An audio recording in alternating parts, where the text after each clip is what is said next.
नमस्कार दोस्तों, स्वागत है आपका।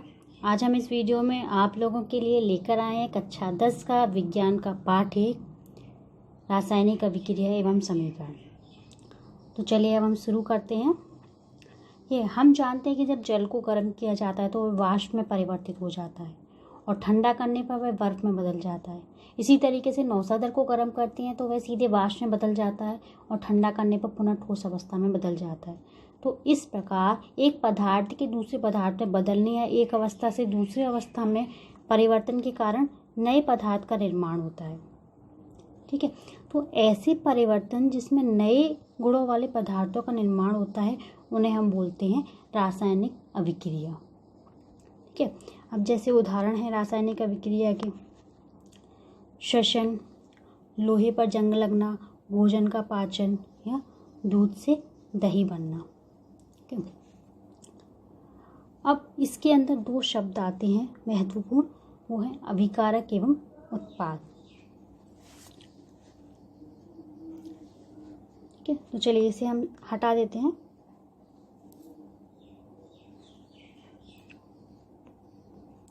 अभिकारक ऐसे पदार्थ होते हैं जो किसी रासायनिक अभिक्रिया में भाग लेते हैं।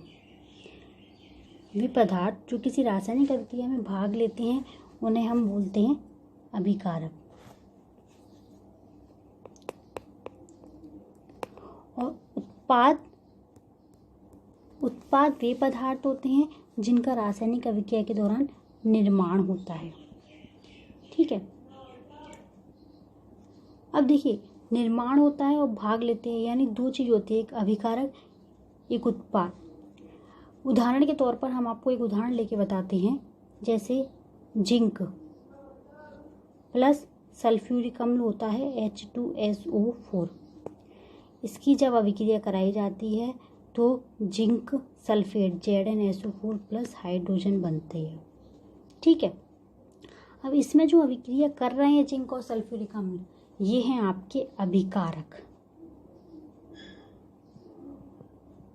ठीक है, और जो बन रहे हैं आपके जिंक सल्फेट और हाइड्रोजन, ये हैं आपके उत्पाद।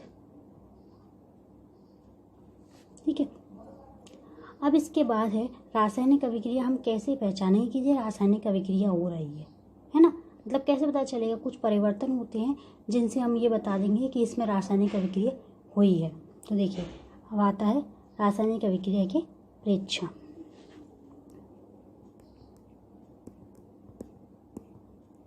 ठीक है, प्रेक्षण में जैसे नंबर 1 आता है आपका अवस्था में परिवर्तन।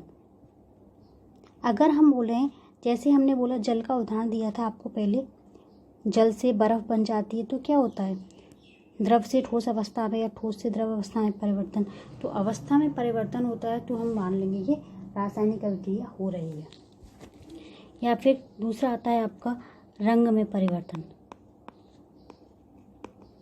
रंग में परिवर्तन, जैसे हम शक्कर को पानी में घोलेंगे तो क्या होगा? हल्का सा पीला सा रंग हो जाता है और साथ ही साथ उसका वो पानी थोड़ा ठंडा सा भी हो जाता है ना? ये हो गया रंग में परिवर्तन। तीसरा है आपका तापमान में परिवर्तन। तो तापमान में परिवर्तन क्या होता है? हल्का सा ठंडा हो जाता है वो पानी, यानी वहाँ रासायनिक अभिक्रिया हुई है। अगला आता है आपका गैस का उत्सर्जन। ठीक है, अगर गैस का उत्सर्जन होता है किसी गैस का तो भी हम ये बोल देंगे कि यहाँ पे रासायनिक अभिक्रिया हुई है।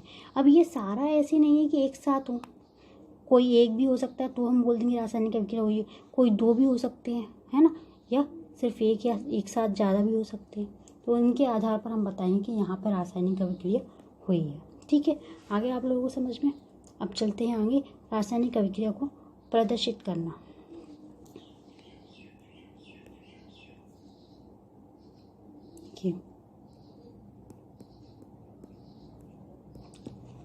रासायनिक अभिक्रिया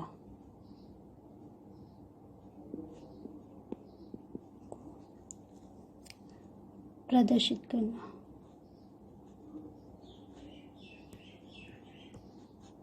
देखिए, रासायनिक अभिक्रिया को दो तरीके से हम प्रदर्शित कर सकते हैं। एक तो होता है इसके लिए आपका शब्द समीकरण और एक होता है आपका रासायनिक समीकरण। ठीक है, शब्द समीकरण और एक होता है आपका रासायनिक समीकरण। शब्द समीकरण में क्या है, जैसे हमने बोला अभी आपको बताई थी अभिक्रिया जिंक और सल्फ्यूरिक अम्ल की रिएक्शन कराई, तो उसे शब्दों में लिख देना, जिंक प्लस सल्फ्यूरिक अम्ल, है ना।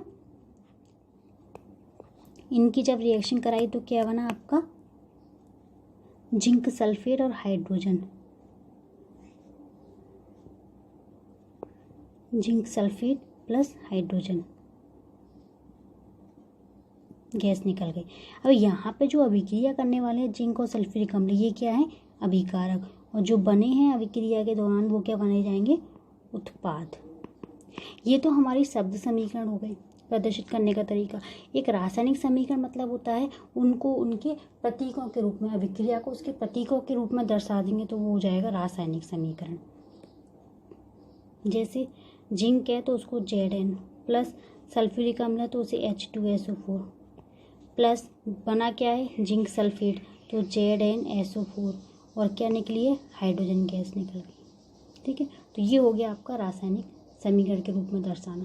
तो इस तरीके से रासायनिक परिवर्तन को हम दो तरीके से प्रदर्शित कर सकते हैं, शब्द समीकरण के रूप में और रासायनिक समीकरण के रूप में। ठीक है, अब चलते हैं हम रासायनिक समीकरण के बारे में, रासायनिक समीकरण क्या होता है, कैसे लिखा जाता है ये पूरा। ठीक है, इसे साफ कर देते हैं। देखिए, रासायनिक समीकरण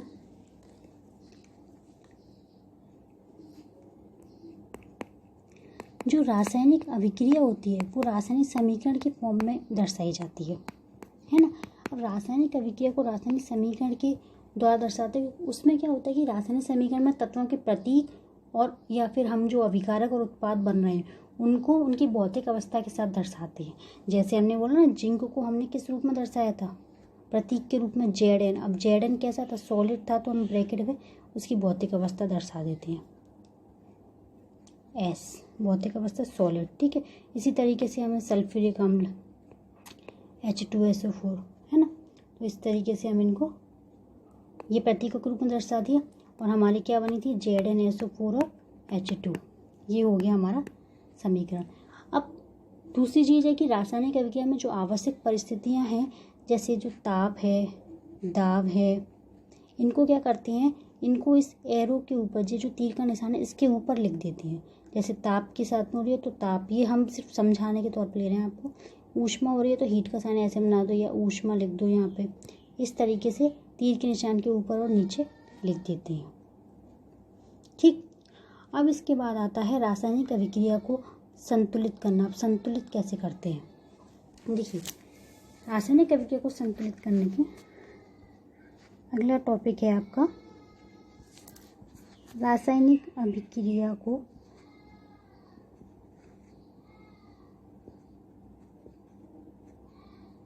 संतुलित करना। तो देखिए, आप लोगों ने 9th क्लास में पढ़ा होगा द्रव्यमान संरक्षण नियम। द्रव्यमान संरक्षण नियम क्या कहता है, द्रव्यमान संरक्षण के नियम के अनुसार किसी भी रासायनिक अभिक्रिया में अब द्रव्यमान का ना तो निर्माण होता है और ना ही विनाश होता है। यानी अभिक्रिया होने से पहले और अभिक्रिया होने के बाद में उसका द्रव्यमान वही रहेगा। या फिर दूसरी भाषा में हम बोलें कि रासायनिक अभिक्रिया के पहले और उसके बाद में प्रत्येक तत्व के परमाणु की संख्या समान होनी चाहिए। कैसे संख्या कैसे समान होनी चाहिए, जैसे जिंक यहाँ पे 1 है तो इधर भी 1 होना चाहिए, हाइड्रोजन यहाँ पे 2 है तो यहाँ पे भी 2 होनी चाहिए। आया समझ। चलिए एक एग्जांपल और लेके बताते हैं हम आपको इसका, ये हटा दें आपको, एक उदाहरण लेके बताते हैं रासायनिक अभिक्रिया को। एक उदाहरण आपको लेते हैं कैल्शियम कार्बोनेट। ठीक है, CO3। जब कैल्शियम कार्बोनेट को ऊष्मा दी जाती है ना, तो क्या होता है, ये calcium oxide plus carbon dioxide में बदल जाता है। ठीक है, अब बोला है कि द्रव्यमान संरक्षण नियम के अनुसार अभिक्रिया होने से पहले ये क्या है, अभिकारक है, ये दोनों क्या है, उत्पाद है। तो अभिक्रिया होने से पहले और बाद में द्रव्यमान सेम होना चाहिए और साथ ही साथ हम ये बोला है या फिर तत्वों के परमाणु की संख्या समान होनी चाहिए। अब देखिए परमाणु की संख्या देखते हैं हम पहले। कैल्शियम यहाँ कितना है, 1 है, यहाँ पे 1। ठीक है, कार्बन यहाँ कितना है, 1 है। यहाँ पे कार्बन कितना है, 1 है। ऑक्सीजन यहाँ कितना है, 3 है। यहाँ पे ऑक्सीजन कितना है, 2 ये रहे और 1 ये रहा। 2 + 1 = 3। तो सब चीज़ बराबर है। कैल्शियम 1 है तो इधर भी 1 है, ठीक है। ऑक्सीजन यहाँ पे 3 है, अभिकारक में 3 है और उत्पाद में भी 3 है ना। इसी तरीके से कार्बन 1 है, यहाँ पे 1 है। आगे समझ में। ये तो हो गई परमाणु की संख्या। अगर हम द्रव्यमान की बात करें, देखिए द्रव्यमान में क्या है, द्रव्यमान हम इन सब का द्रव्यमान, दोनों तरफ द्रव्यमान सेम होना चाहिए।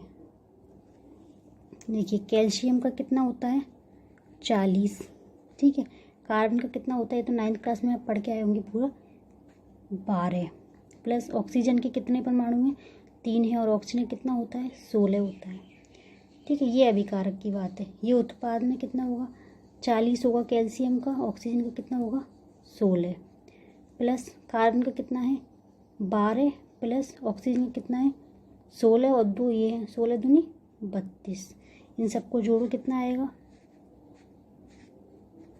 40 + 12 + 16 = 48। तो कितना हो जाएगा, 8 और 2 10, 1 हाथ से लाए 4, 5 और 4 9 और 1 10, 100 ग्राम हो गया। इसी तरीके से इसमें देखो 6 और 5 56 प्लस 30 और 10 40 और 4 44। इन दोनों को जोड़ेंगे तो कितना आएगा, 100 ग्राम। यानी अभिक्रिया होने के पहले और अभिक्रिया होने के बाद में समान था। द्रव्यमान संरक्षण नियम के अनुसार आप लोगों ने 9th क्लास में पढ़ा भी होगा कि एक परख नली ली और उसमें लेके जब उस परख नली को अभिक्रिया होने से पहले उसका वजन ले लिया और अभिक्रिया होने के बाद में उसे तोड़ दिया परख नली को अंदर ही कॉनिकल फ्लास्क के अंदर, और फिर उसका उन्होंने वजन ले लिया, ठीक है। उसके आधार पर आपको बताया था। तो ये आपको समझ में आ गया अभिक्रिया होने के पहले और किस तरीके से अभिक्रिया को संतुलित करते हैं। अब अभिक्रिया को संतुलित करने का पूरा एक तरीका होता है जिसे हम बोलते हैं मेथड को हिट एंड ट्रायल मेथड या चरणबद्ध संतुलित करना, ठीक है। तो वो हम अब अगले वीडियो में पढ़ेंगे। आई होप से इस वीडियो में आपको जो भी समझाया वो समझ में आया होगा। आप लोगों को वीडियो अच्छा लगे तो प्लीज़ उसे लाइक शेयर करें, चैनल को सब्सक्राइब जरूर करें। Thank you very much.